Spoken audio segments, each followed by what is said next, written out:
속담은 교훈이나 풍자를 하기 위해 어떤 사실을 비유의 방법으로 서술하는 관용어구입니다. 가는 말이 고와야 오는 말이 곱다라는 유명한 속담부터 수많은 속담들이 존재하고 있는데 동물에 관한 속담 또한 엄청나게 많습니다. 맑은 물엔 물고기가 안 산다라는 속담은 물이 지나치게 맑으면 고기가 모이지 않듯이 사람도 너무 청렴하게 굴면 재물이 따르지 않는다라는 의미를 가지고 있는데 이는 사실이 아닙니다. 맑은 물의 척도인 일급수엔 버들치, 산천어, 열목어 등 물고기들이 실제로 살고 있습니다. 이처럼 동물에 관한 속담들은 어떤 것들이 있고 과연 진실인지 이번 영상에서 알아보겠습니다.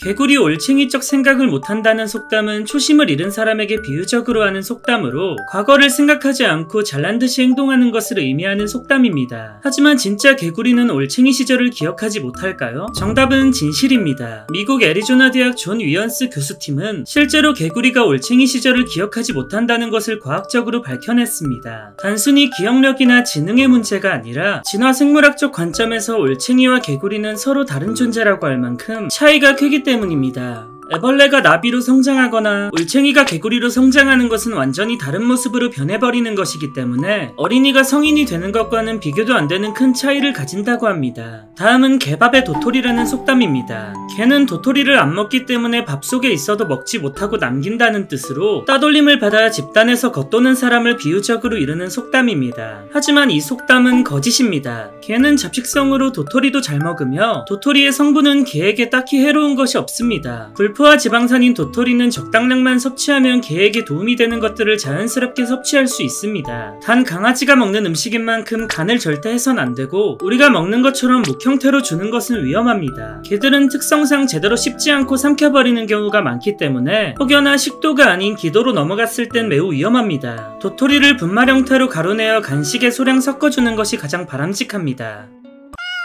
고래 싸움에 새우 등 터진다라는 속담은 많이 익숙하실 겁니다. 고래끼리 싸움이 붙었는데 옆에 있던 애꿎은 새우가 피해를 본다는 뜻으로 강한 사람끼리 싸우는 통에 약한 사람이 해를 입게 된다는 속담입니다. 하지만 최소 10m의 크기가 넘어가는 고래들끼리의 싸움에 새우가 끼면 등이 터지는 정도가 아니라 새우탕 분말 스프가 되거나 자기도 모르게 고래의 뱃속으로 들어가게 됩니다. 이것의 답은 진실도 거짓도 아닌 세모입니다. 가재는 개편이라는 속담도 유명합니다. 모양이나 형편이 서로 비슷하고 인연이 있는 것끼리 잘 어울리고 사정을 봐주며 감싸주기 쉽다는 의미를 가진 속담으로 쉽게 말하면 끼리끼리 논다입니다. 속담에도 나와있듯 가재와 개는 서로 공통점이 많습니다. 둘 다 갑각류로 딱딱한 껍질을 몸에 지닌 채 살고 있고 다리가 모두 10개의 큰 집게를 가지고 있다는 공통점이 있습니다. 비슷한 애들끼리 서로 도울 거라는 추측에 불과한 속담이긴 하지만 개는 주로 옆으로만 이동하는 특성을 가지고 있기 때문에 자유롭게 움직이는 가재와 딱히 시비가 붙을 일이 없어 최소한 싸우지는 않을 거라는 개인적인 생각입니다.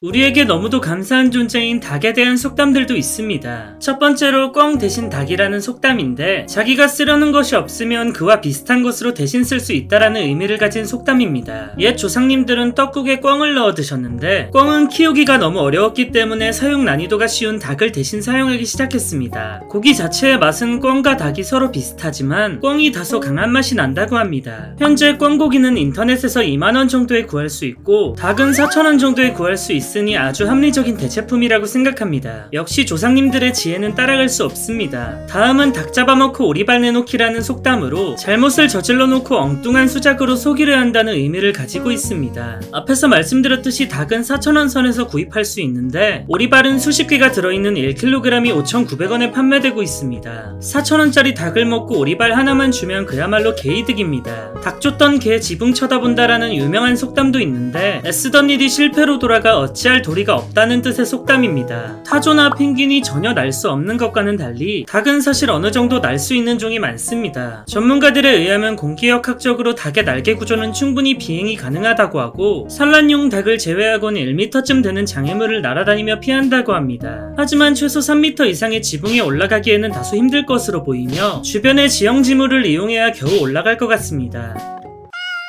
뛰어봤자 벼룩이다라는 속담은 쪼만한 게 뛰어봤자 티나 나겠냐는 의미를 가지고 있지만 이는 벼룩을 상당히 무시하는 발언입니다. 벼룩은 사실 엄청난 점프력을 가진 동물로 4mm도 안 되는 몸으로 최대 18cm까지 뛸 수 있습니다. 사람으로 치면 키가 170cm인 사람이 15층 빌딩 높이를 점프하는 것과 같습니다. 그리고 벼룩의 간을 빼먹는다라는 속담도 있는데 벼룩은 사실 간이 없습니다. 마지막으로 자기보다 유식한 사람 앞에서 잘난 체한다는 뜻을 가진 번데기 앞에서 주름 잡기라는 속담이 있는데 번데기의 주름을 직접 세보니 아무리 많아도 7개 정도였습니다. 콩벌레라고 부르는 공벌레 정도만 와도 충분히 주름 잡을 수 있습니다.